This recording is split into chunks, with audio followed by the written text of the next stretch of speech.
Guys, this is a dream come true. I actually carved a sign at Woodpecker's World Headquarters. I could scratch this one off my bucket list. Today we're carving a piece of live edge curly maple using just two router bits, our 60 degree and our 90 degree, and our welcome stencil, which is one of our most popular. You can find them over at the website, makerwoodsign.com. Let's get started. So for this sign, I cut off a piece of live edge curly maple for Dad to use, and this stuff is rock hard. Man, it looks great, but my gosh, this stuff is tough.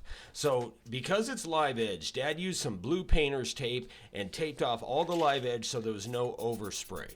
And then he laid the stencil on there and pretty much just eyeballed it and then sprayed it with black primer to give a really nice outline. And don't forget, guys, these are not one-time use stencils. You can use these hundreds of times.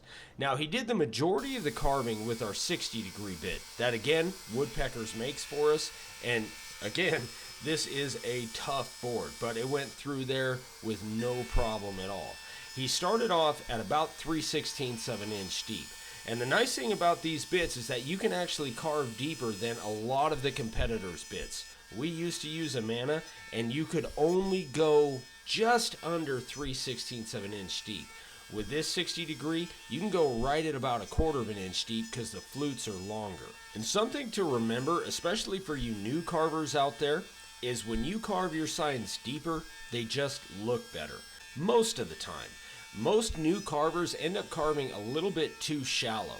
So having the ability to go down to a full 1/4 of an inch or maybe even a little bit more really is going to give your signs a much better look.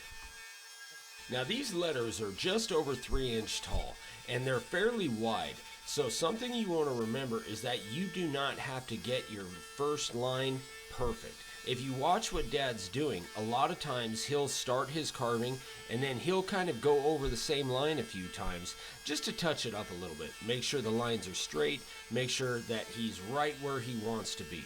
It doesn't have to be perfect on your first pass. Now because we flew all the way across the country, we forgot some stuff. One of the things that we use on pretty much everything is we have a really good bench mat, which is actually a 3/4 inch stall mat from Tractor Supply. And there wasn't one of these on this bench. So Dad used double-sided tape on the back of the sign, and it worked pretty good, but not great. You can see the board's moving a little bit. So having a good bench mat when you're carving really does help a lot to keep your lines nice and straight. Now, if these letters were any bigger, Dad probably wouldn't take out the extra wood in there like he's doing right now with the 60 degree bit. He would switch to the 90 degree bit. But the 60 works just fine. The 90 just gives it a little bit of a bigger texture, which we like.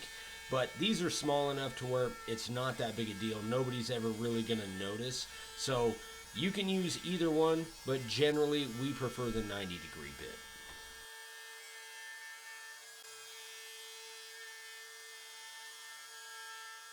Now, one of the hardest things to do when you're freehand carving is what Dad's doing here, long straight lines. And the best way to do that is to move the board to where you are actually pulling the router towards you instead of trying to go left to right. That's really going to help you keep a much straighter line.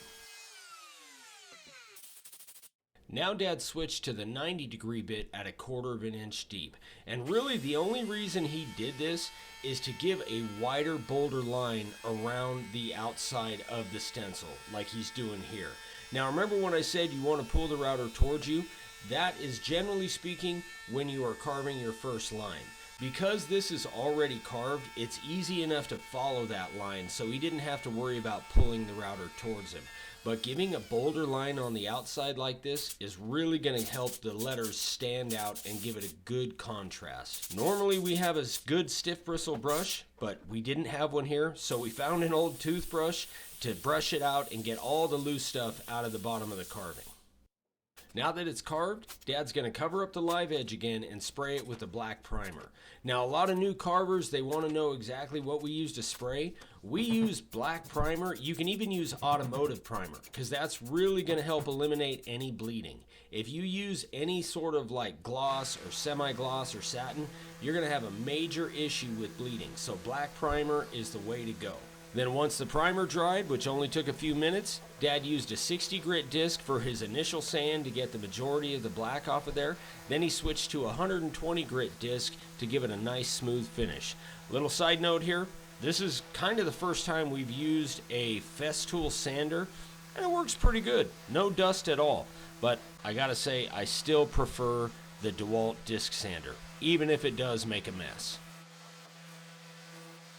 Then we threw a few coats of this clear on there, which is a Rust-Oleum clear enamel, and it looks really nice. It's different than what we normally use, but obviously we can't fly with spray cans, so we had to go find some, and this stuff gave it a really nice finish. The bits Dad used in this one come with our small beginner kit, along with a profile bit, a base plate for your router, and several other things.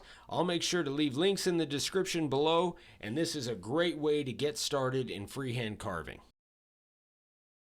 All right, guys, there you go. So, in case you guys don't know, you don't have to have a CNC to make really cool stuff. Well, you can make something as simple as this, goes really fast, or you can make something super complicated. This is a sign that we made for Richard Hummel over here at Woodpeckers. There's lots that goes into it, but you just don't have to have a CNC to make cool stuff. So thank you again to Richard Hummel and Stephanie, who hosted us here for this last couple of days. We've had an amazing time, and it's been a dream come true. You guys know who Woodpeckers is. They are the best of the best of the best, and we're just proud to work with them. They make all of our router bits, and they are the best that we've ever used. So thanks again, guys. All the links will be in the description below. Go check out the website, makeawoodsign.com. We love you. We'll see you on the next one. Bye-bye.